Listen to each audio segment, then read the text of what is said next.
وأمر العباد بلطائفه وعمر قلوبهم بأنوار الدين ووظائفه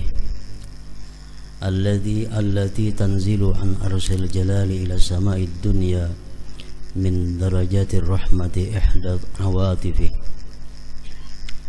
فارق الملوك مع التفرد بالجلال والكبرياء بترغيب الخلق بالسؤال والدعاء فقال هل من داع فأستجيب له وهل من مستغفر فأغفر له وباين السلاطين بفتح الباب ورفع الحجاب فرخص للعباد في المناجاة بالصلوات كيفما تقلب بهم الحالات في الجماعة والخلوات ولم يقتصر على الرخصة بل تلطف بالترغيب والدعوة وغيره من ضعفاء الملوك لا يسمعه بالخلوة إلا بعد تقديم الهدية والرشوة فسبحانه ما أعظم شأنه وأقوى سلطانه وأتم لطفه وأعم إحسانه والصلاة على محمد نبيه المصطفى ووليه المجتبى وعلى آله وأصحابه مفاتح الهدى ومصابيح الدجى وسلم تسليما أما بعد فإن الصلاة عماد الدين وإصام اليقين ورأس القربات وغرة الطاعات. Dengan nama Allah yang Maha Pemurah lagi Maha Penyayang. Segala puji bagi Allah yang meliputi hamba-hambanya dengan balas kasih-Nya dan meramaikan hati mereka dengan cahaya dan tugas-tugas agama. Tugas-tugas agama seperti sembahyang, membaca Al-Quran, puasa, itu tugas-tugas agama yang turun dari aras kebesaran ke langit dunia dari tingkat-tingkat rahmah, yaitu salah satu balas kasih-Nya. Salah satu di antara rahmat Allah Subhanahu wa ta'ala yang diberikan kepada hamba-hambanya adalah dalam hati mereka itu hamba-hamba tadi ramai dengan tugas-tugas agama, ramai dengan ibadah taat kepada Allah. Dia Allah berbeda dengan para raja, di mana Dia Allah menyendiri dengan kebesaran dan kebesaran, dengan menggemarkan makhluk untuk memohon dan berdoa. Itu perbedaannya dengan raja-raja dunia. Kalau raja-raja dunia kada suka diminta oleh rakyatnya, raja-raja dunia kada suka dimohon oleh rakyatnya. Kalau Allah Subhanahu wa ta'ala justru sebaliknya menggemarkan makhluk untuk memohon dan berdoa. Bahkan Allah marah kalau kita kada berdoa kepada Allah. Allah marah kalau kita kada minta kepada Allah. Dia berfirman, apakah ada orang yang berdoa maka aku perkenankan, dan apakah ada orang yang minta ampun maka aku beri ampunan. Dalam hadis yang sahih riwayat Imam Muslim, setiap malam Allah Subhanahu wa ta'ala mengutus malaikat ke langit dunia membawa pesan daripada Allah bahwa siapa yang berdoa Allah perkenankan, siapa yang minta Allah beri, siapa yang minta ampun maka Dia ampuni. Menurut sebagian hadis itu berlaku mulai sepertiga akhir malam. Ada yang mengatakan mulai sepertiga awal malam. Jadi artinya kalau sepertiga awal malam mulai pukul 10 kurang lebih Allah Subhanahu wa ta'ala sudah menawarkan kebaikannya, menawarkan kemurahannya kepada hamba-hambanya yang minta ampun diampuni, yang minta sesuatu diberi, sampai terbit fajar. Setiap malam yang demikian itu Allah menawarkan tadi. Dia berbeda dengan para sultan dengan membuka pintu dan mengangkat tirai.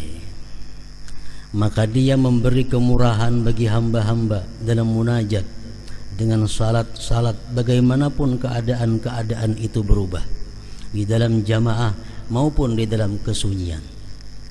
Artinya Allah Subhanahu wa ta'ala itu selalu membuka pintu rahmatnya kepada hamba-hambanya untuk bermunajat, baik secara berjamaah atau sendiri-sendiri. Dia tidak terbatas dengan kemurahan rukhsah, tetapi dengan menggemarkan dan menyerukan. Sedangkan selain dari para raja yang lemah-lemah itu tidak memberi kemurahan untuk bersunyi berada di tempat yang tidak ada orang lain kecuali setelah ia memberikan hadiah dan suap. Nah, lain hal raja-raja dunia. Kalau kita hendak berpandir empat mata lawan raja dunia, kita biasa memberi sesuatu dahulu kepada raja itu agar bisa bertemu dengannya, agar bisa berdua-duaan dengannya. Maka maha sucilah dia, alangkah agung urusannya, alangkah kuat kekuasaannya, alangkah sempurna balas kasihnya, dan alangkah merata kebaikannya. Artinya merata kebaikan Allah itu bukan hanya kepada orang yang beriman, tetapi orang yang kafir pun dalam dunia ini selalu dapat kebaikan Allah Subhanahu wa ta'ala.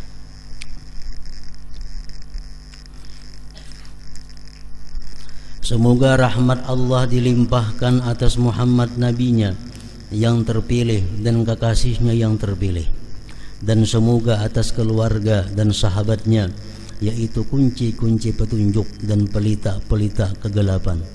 Dan semoga Allah melimpahkan kesejahteraan dengan sebenar-benar kesejahteraan atas mereka itu. Adapun sesudah itu maka salat adalah tiang agama. Salat imaduddin, tiangnya agama. Jadi artinya kalau orang itu tidak salat berarti dia tidak beragama. La salat la dina liman la salatalah. Tidak ada agama bagi orang yang tidak sembahyang. Tali keyakinan, modal pendekatan diri kepada Allah, dan sebesar-besar ketaatan. Kami telah menjelajahinya dalam pak fikih pada mazhab yang luas, sedang dan ringkas, pokok-pokok dan cabang-cabangnya, dengan berpaling dari perhatian yang banyak kepada cabang-cabangnya yang jarang dan peristiwa-peristiwanya yang menyimpang, agar menjadi perbendaharaan bagi mufti orang yang berfatwa daripadanya. Ia mencari pertolongan dan pegangan untuk berlindung dan kembali. Jadi artinya ujar Imam Ghazali, kitab yang kususun ini adalah hasil daripada penjelajahan kitab-kitab berbagai mazhab yang luas, baik ringkas, yang luas, yang sedang, dan sidin muat dalam kitab ini pokok-pokok dan cabang-cabang yang berkaitan dengan sembahyang. Dan beliau kadang memuat kepada masalah-masalah yang jarang terjadi, itu kada sidin buat. Nah, supaya kitab ini bisa menjadi pedoman, kitab ini menjadi perbendaharaan bagi orang yang berfatwa. Pada kitab ini kami menunjukkan apa yang mesti bagi orang yang berkemauan murid, yakni amal-amal zahir dan rahasia-rahasia yang batin, dan membuka secara rinci makna-maknanya yang tersembunyi mengenai pengertian khusyuk, ikhlas, dan niat, yaitu sesuatu yang tidak biasa berlaku dalam pak fikih. Kami susun kitab ini atas 7 bab, yaitu Bab pertama mengenai keutamaan salat. Bab kedua mengenai pengutamaan amal-amal yang zahir dari salat. Bab ketiga mengenai pengutamaan amal-amal yang batin dari salat. Bab keempat mengenai keimaman dan kemakmuman. Bab kelima mengenai salat Jumat dan adab-adabnya. Bab keenam mengenai masalah-masalah yang bermacam-macam yang menjadi musibah yang merata, di mana orang yang berkemauan perlu untuk mengetahuinya. Bab ketujuh mengenai sunat-sunat dan lainnya.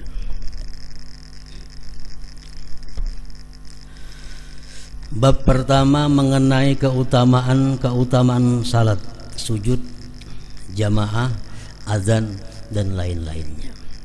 Keutamaan azan didahulukan sidin karena sembahyang itu adalah dimulai daripada azan. Nabi sallallahu alaihi wasallam bersabda, "Salasatun yaumal qiyamah ala kathibin min miskin aswada la yahuluhum hisabu wa la yanaluhum faza' hatta yufraga mimma bainan nas. Rajulun qara'al Qur'ana batigha'a wajhillahi azza wa jalla wa amma biqaumin wa hum bihi radun. Wa rajulun azzana fi masjidin da'a ila Allah azza wa jalla batigha'a wajhillah. Wa rajulun ubtuliya birrizqi fid dunya falam yashghalhu dhalika an amalil akhirah." Artinya,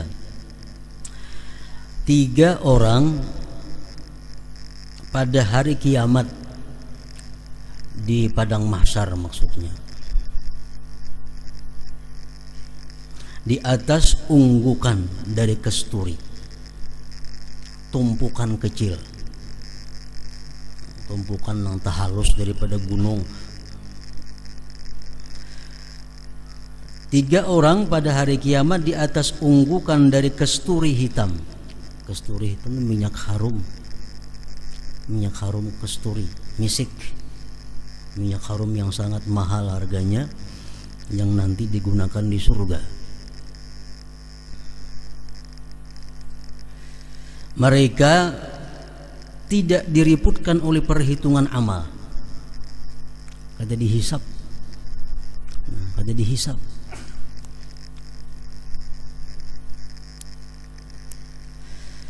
Dan mereka tidak dilanda keterkejutan.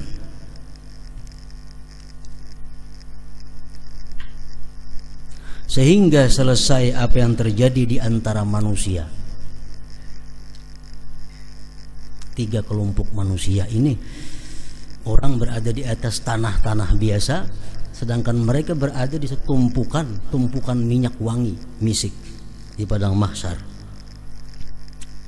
Yaitu pertama, seseorang yang membaca Al-Quran karena mengharap ridha Allah Azza wa Jal, ia mengimami suatu kaum dan mereka ridha kepadanya.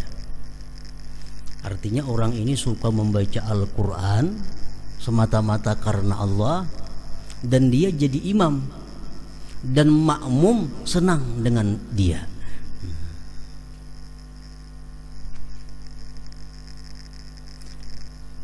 Gawiannya membaca Quran, ke masjid jadi imam, jamaah suka. Nah, itu kelompok yang pertama. Kalau jamaahnya kada katuju, nah itu lain lagi kisahnya. Maksudnya jamaah katuju itu mu'zamuhum, sebagian besar. Pada sarana semua jamaah apa katuju, mu'zam, sebagian besarnya. Artinya jamaahnya orang 50, 30 lebih nang katuju inya itu jadi imam. 20-nya itu kada jadi masalah lagi. Nah, kalau sebagian besar orang kada katuju inya jadi imam, nah ini dilaknat oleh Allah Subhanahu wa taala. Hadis menyatakan, salah satu la'anahumullah, 3 orang yang dilaknat oleh Allah. 1, man taqaddama qauman wa hum lahu karihun, orang yang jadi imam padahal makmum tidak senang. Anak ketujuh tampil, anak ketujuh jadi imam padahal orang kada ketujuh. banyak kada katujunya pada nang katuju. Nah, ini dilaknat oleh Allah Subhanahu wa taala. Ada hadis lain yang mengatakan ayyuma rajulin amma qauman wa hum lahu karihun lam tujawiz salatuhu udunai. Rawahu Ibnu Khuzaimah. Siapa-siapa yang jadi kaum sedangkan makmum tidak senang, maka sembahyangnya si imam itu tidak terangkat daripada atas telinganya. Artinya kada diterima oleh Allah Subhanahu wa taala. Kalau makmum Bang, makmum kada ada gangguan, makmumnya kada ada masalah, tetap sembahyangnya baik. Nah, yang dimaksud dalam bab kita ini adalah orang yang membaca Quran karena Allah dan jadi imam, orang senang.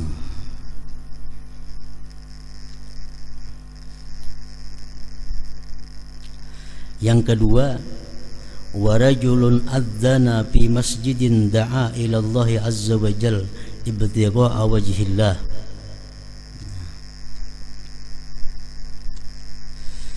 Yang kedua,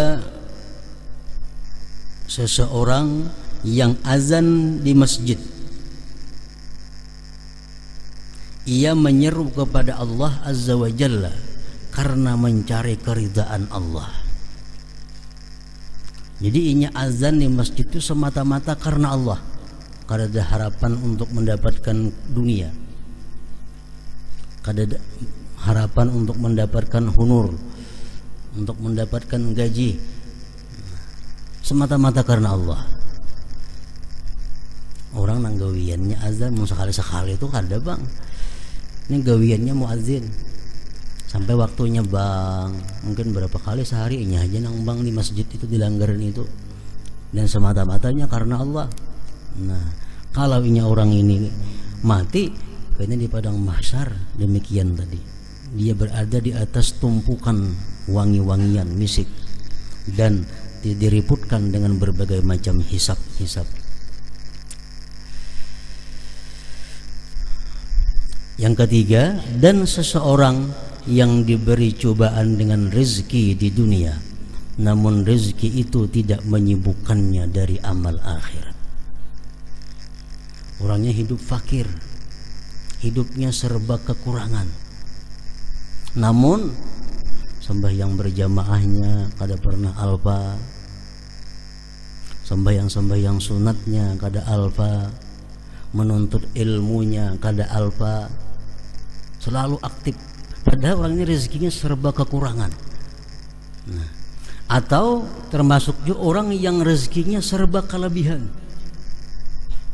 banyak berisi dagangan, banyak berisi toko, banyak berisi perusahaan macam-macam, tapi sembahyang berjamaahnya kada ketinggalan, sembahyang sunatnya kada ketinggalan, menuntut ilmunya kada ketinggalan. Nah, ini orang nanti di akhirat kaina berada di tumpukan wangi-wangian tadi. Nah, jadi sambil menunggu Allah menghitung makhluk, sambil menunggu Allah menghisap manusia, dia berada di tempat wangi-wangian. Nah, tanpa diriputkan dengan hisab tadi. Dan seseorang yang diberi cobaan dengan rezeki di dunia, namun rezeki itu tidak menyibukkannya dari amal akhirat.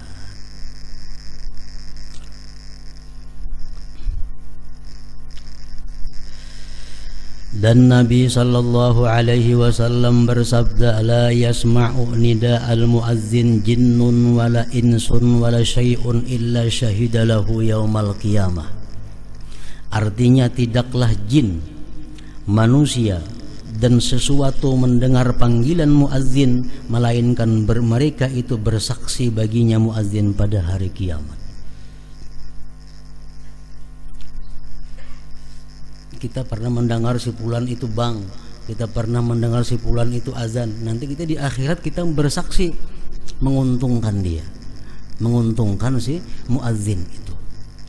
Makin banyak orang yang mendengar azan seseorang itu, makin banyak nanti saksi kebaikannya di akhirat. Hadis riwayat Bukhari dan Abu Sa'id. Dan beliau sallallahu alaihi wasallam bersabda, yadur rahman ala ra'sil muazzin hatta yaplagha min adzanih. Artinya tangan zat yang maha pemurah itu di atas kepala muazzin sehingga ia selesai dari azannya. Artinya orang yang muazzin itu sewaktu dia azan tangan Tuhan berada di atasnya. Arti tangan Tuhan itu ditakwilkan oleh para ulama khalaf, rahmat Tuhan yang khusus mengalir kepadanya di waktu dia muazzin itu. Yadur Rahman ala ra'sil muazzin hatta yablagha min adhani. Dan ada yang mengatakan mengenai tafsir firman Allah Azza wa Jal, wa man ahsanu qawlan mimman da'a ila Allah wa amila salihah. Artinya siapakah yang lebih baik perkataannya daripada orang yang menyeru kepada Allah dan mengerjakan amal saleh. Ayat ini turun mengenai orang-orang yang azan muazzin. Maksudnya muazzin ini adalah muazzin yang salat berjamaah. Karena azan itu kita sembahyang sorangan sunat juga azan, tapi lain termasuk dalam fadilat ini. Fadilat yang kita baca ini adalah untuk muazzin yang dilanggar di masjid, di musala. Nah ini maksudnya.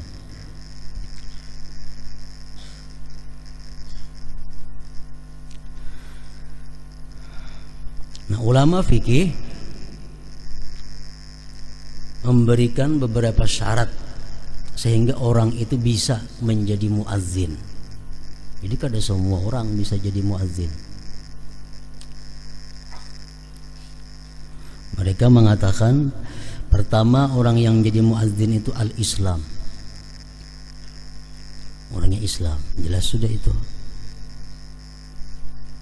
Yang kedua tamyiz.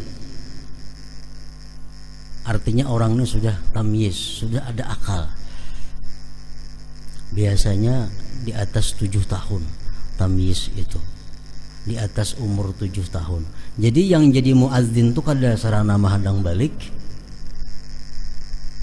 Kalau sudah mumayyiz, sudah kawa jadi muazzin. Yang ketiga az-zukurah, laki-laki. Bini-bini kada boleh azan, haram. Kenapa? Karena menyerupai pekerjaan laki-laki. Azan hanya bini-bini haram. Kenapa? Padahal zikir tuh. Kenapa haram? Karena menyerupai pekerjaan laki-laki. Apalagi baju kayak baju laki-laki makinnya haram. Berselawar kayak selawar laki-laki makinnya haram. Azan aja haram karena itu gawian laki-laki. Diserupai oleh bini-bini kada boleh. Az-zukurah. Yang keempat arifun bidukhulil waqti, tahu dengan masuk waktu. Nah itu nang kawa jadi muazzin, nang mengerti di waktu ini jam ini masuk waktu zuhur, jam ini masuk waktu asar, jam ini masuk waktu maghrib. Tahu itunya. Nah jadi 4 macam itu syarat orang nang jadi muazzin.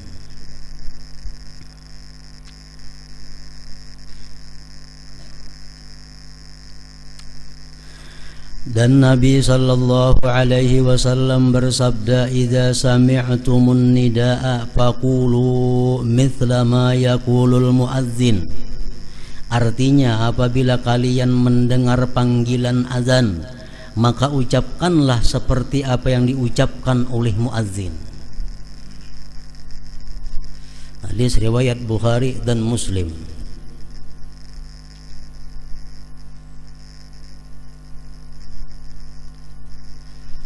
Maka ranjak kita banyak mendengar azan nih, di kota nih ya. Ada yang azan di Hulu, ada yang azan di Hilir, ada azan yang di situ. Nama-nama yang disahuti. Jadi samuan itu baik disahuti. Cuma kalau kita menyahuti satu daripada itu gugur tuntutan. Gugur tuntutan. Kita dituntut untuk menyahut orang azan. Dimanapun orang azan itu disahut. Coba kalau banyak orang namu azan di situ kamari kita mendengar, kita menyahut satu orang muazin di antara mereka sudah cukup. Kita kalau menyahuti samuaan lebih baik lagi.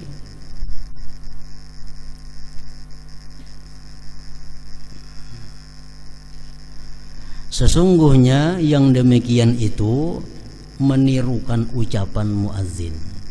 Nah, ini keuntungan untuk perempuan, keuntungan untuk bini-bini. Bini-bininya azan kada boleh, ini menyahuti dituntut, menyahuti dituntut. Jadi dapat juga ini fadilat azan itu.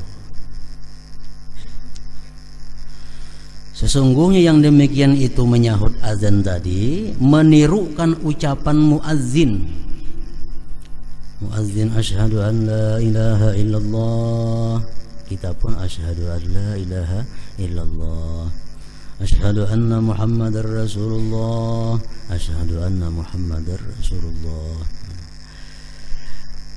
Kecuali pada dua hayyalah, hayya 'alas shalah, hayya 'alal falah, maka pada keduanya itu ia mengucapkan la haula wala quwwata illa billah.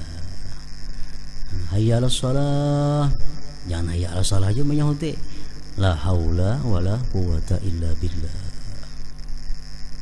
Jadi dalam istilah bahasa agama, bahasa Arab, hayyalah itu artinya hayya 'alas shalah, hayya 'alal falah. Yang kayak basmalah ya. Artinya apa? Bismillahirrahmanirrahim. Hamdalah, alhamdulillahirabbil alamin. Hauqalah, la haula wala quwwata illa billahil aliyil azim. Misalnya kita bersama-sama ujar membaca hauqalah. Napa hauqalah? La haula wala quwwata illa billahil aliyil azim. Membaca hasbalah, hasbunallah wa ni'mal wakil, ni'mal maula wa ni'man nasir. Itu singkatan-singkatan.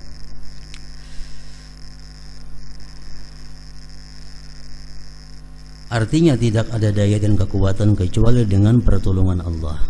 Dan pada perkataan ucapan muazzin waktu iqamah qad qamatis shalah, artinya salat telah berdiri, agar ia mengucapkan aqamahallah wa adamaha madamatis samawati wal ardh. Qad qamatis salatu qad qamatis salah, aqamahallah wa adamaha madamatis samawati wal ardh. Artinya Allah mendirikannya dan mengekalkannya selama ada langit dan bumi.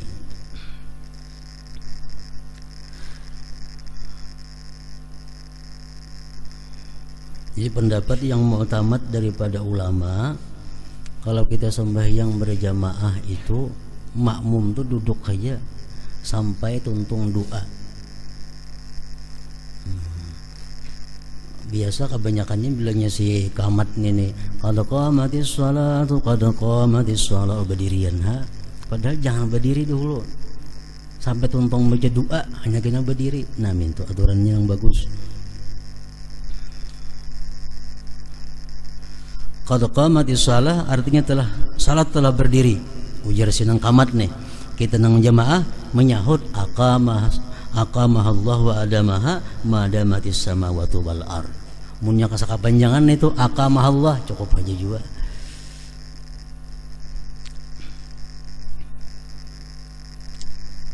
Dan ketika taswib itu ucapan as-salatu khairum minan naum pada waktu azan subuh.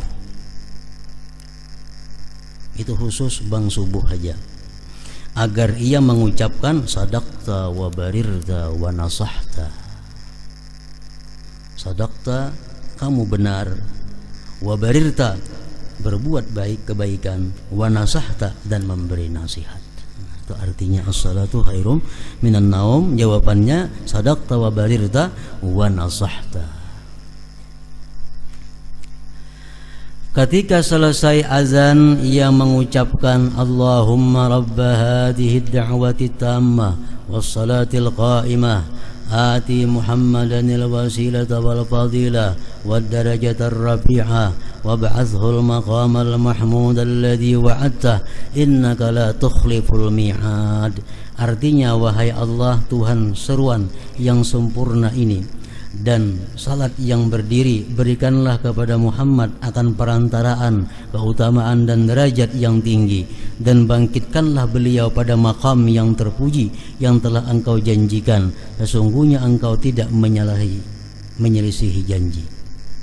Nah, ujar Rasulullah dalam hadis beliau, siapa membaca doa tersebut sesudah azan atau sesudah qamat, halat lahu syafaati, orang itu pasti dapat syafaatku kaina di hari kiamat.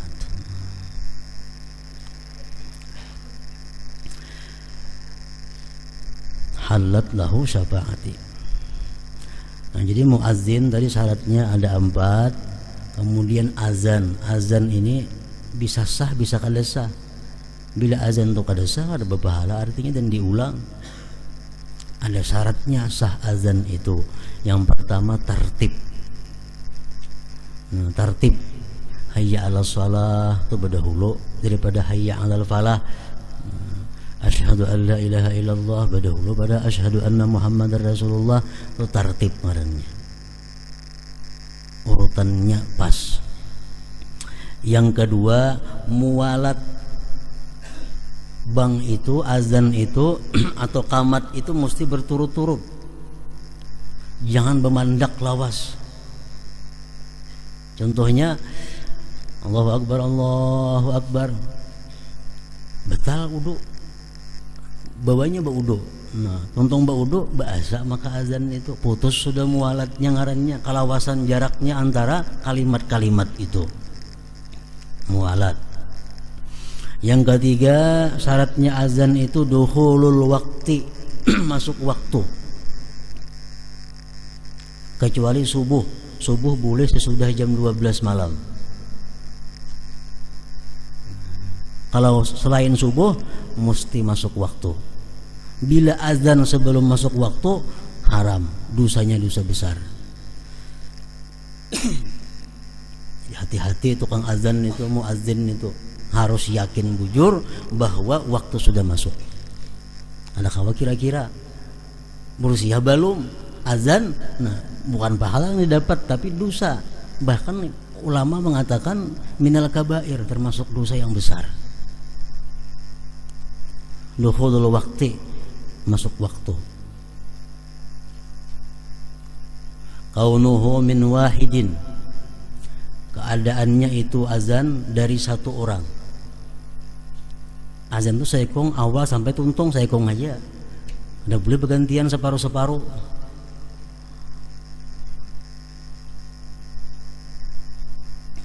Kaunuhu bil arabiyyah, azan mesti bahasa Arab. Nang keenam, al jahru idza kana li jamaah, benyaring. Kalau memang sembahyang berjamaah, nyaring.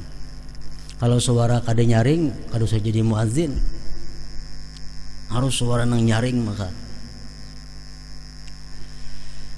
Jadi di zaman Rasulullah sallallahu alaihi wasallam, sebelum ada azan ini, sahabat-sahabat berunding. Ngapa nang bagus caranya supaya kau mengumpulkan orang sembahyang ini nah. Azan belum ada lagi waktu itu. Nah jadi ada sahabat yang memberi saran, kita ulah luncing. Bila ting ting ting ting ting artinya sembahyangan. Ujar sahabat yang lain tuh macam kayak Nasrani kan itu luncing itu, kayak gereja kita jadinya lah. Nah, ada juga saya memberi saran bila waktu sampai kita nyalakan api sehingga kukus nah tinggi ke atas, berarti sembahyang masuk waktu. Sahabat yang lain mengatakan tuh kayak agama Majusi ini tuh, api-api ini tuh. Nah, ada mengadakan terumpit, ada dauh, macam-macam saran nih. Akhirnya kata ada kesimpulannya, kata ada keputusannya. Nah malam itu ada salah seorang sahabat Nabi yang bermimpi dilajari azan, dilajari qamat. Begitu ia bangun guring, dia datangi Rasulullah. Wahai Rasulullah, ulun tadi bermimpi bahwa hendak sembahyang itu lebih baik di azan seperti ini. Nah, azan. Nah, lalu jadi Nabi itu diterima. Lalu orang ini hendak jadi muazzin sekaligus. Ya Nabi kan parah jadi muazzin, suara gempuk ada nyaring. Suruh Bilal yang jadi azan. Bilal lebih nyaring daripada engkau suara. Fa innahu anda minka sauda. sauta. Bilal lebih nyaring, lebih merdu suara daripada engkau.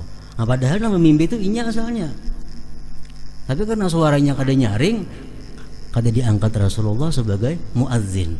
Bilal yang disuruh karena Bilal lebih keras, lebih nyaring suaranya.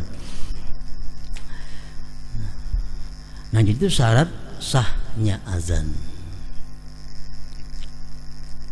Dan lagi oleh para ulama mengambil daripada hadis-hadis Rasulullah Sallallahu Alaihi Wasallam bahwa azan ini gunanya bukan hanya untuk salat,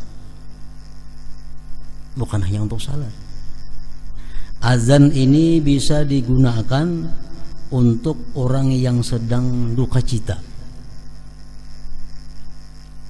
orang yang sedih, dibanggakan di telinganya. Bukan inya nang bang, kada orang lain suruh banggakan di telinganya itu. Nah, misalnya orang ini imbah kehilangan kah, imbah kematian kah, sedih, taungut menangis. Nah, banggakan di telinganya itu menghilangkan duka cita.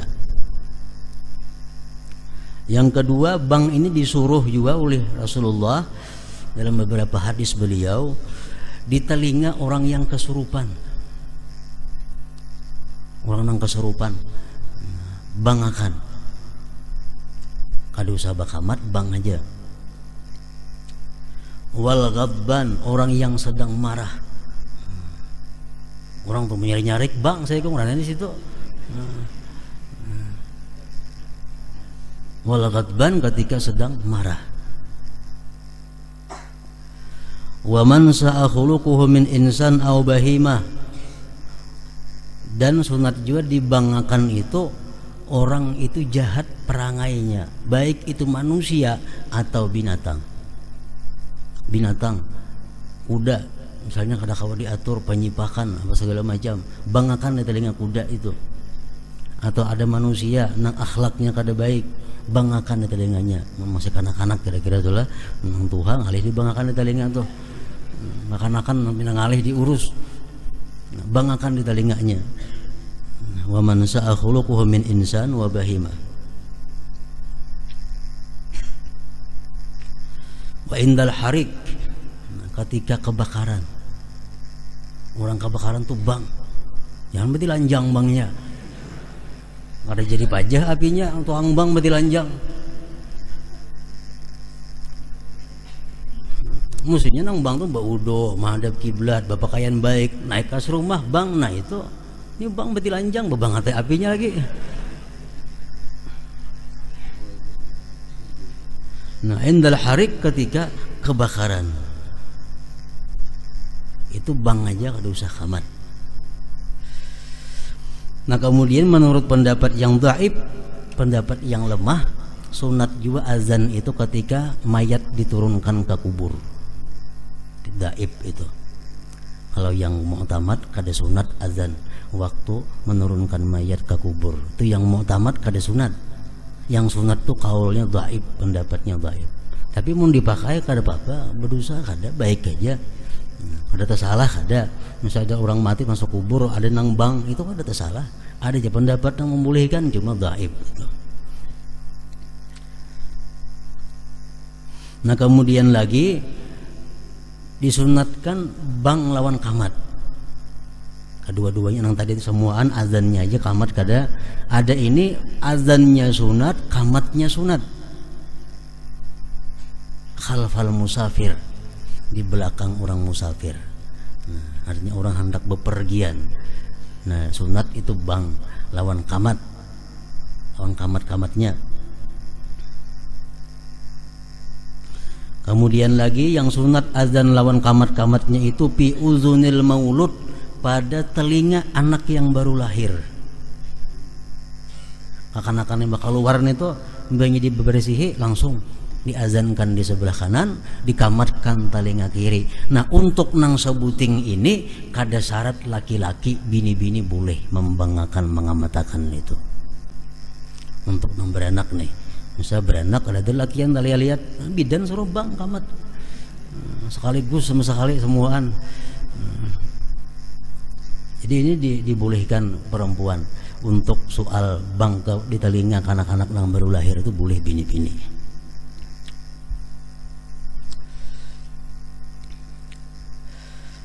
Sa'id bin Musayyab berkata, Sa'id bin Musayyab, boleh juga dibaca Sa'id bin Musayyib. Ini menantunya Abu Hurairah. Abu Hurairah sahabat Rasul, menantunya Sa'id bin Musayyab. Ini disebut tabi'in kabir. Tabi'in kabir, tabi'in nang tuha. Sa'id bin Musayyab berkata, barang siapa yang salat di tanah lapang, niscaya di sebelah kanannya ada malaikat yang salat, dan di sebelah kirinya ada malaikat yang salat. Jika ia azan dan iqamah, maka di belakangnya salat malaikat yang banyak seperti beberapa gunung. Nah, ini orang dalam perjalanan, orang dalam musafir. Nah, sampai waktu sembahyangnya di tengah jalan, di padang sawang, tempat kada ada orang. Sembahyangnya biasa, kada bebang, kada bakamatan. Nah, itu malaikat ada hadir sebelah kanan kirinya aja. Tapi kalau nyabang lawan kamat-kamatnya, nah itu malaikat di belakang pun banyak bergunung-gunung jumlahnya.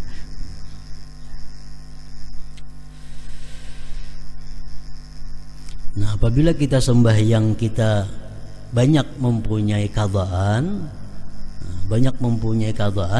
itu cukup kita azan pertama aja. Selanjutnya qamat aja lagi.